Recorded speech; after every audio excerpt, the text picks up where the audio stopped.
Sir रस्ते झाले बरं का बांधून.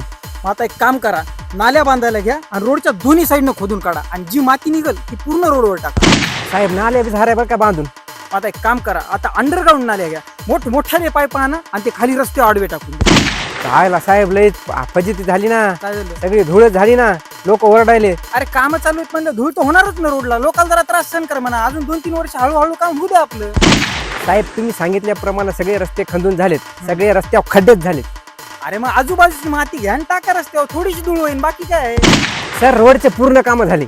अच्छा, मग रोडची पूर्ण कामं झाली ना. आता एक काम करा, आता लाईटचे काम हातात घ्या. प्रत्येक 2 तासाला लाईट गेली पाहिजे. सर पाऊस 2 थेंब पडलाय. अरे मग वाट काय बघायला, जाय पटकन लाईट बंद करून बंद टाक. करायची. सर आता वारा लय जोरात आले की अरे पटकन जाऊन लाईट बंद कर, लाईट बंद कर. करू. सर गर्लफ्रेंड सोबत ब्रेकअप झाले. बाबा लाईट बंद कर, लाईट बंद कर.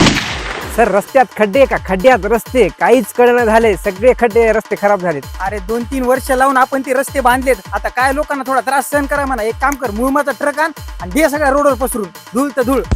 तर पुरी आपतच झाली की लोक तर रस्त्यावर घसरू पडाय धनात धन. अरे मग लोकांना कळू नये का, पावसा पाण्याचं वारा वादनाचं घरी बसावं म्हणून कशाला झक मारत रोडवर निघायचं बाहेर. एक काम कर, तू लाईट बंद करून टाक, जाय.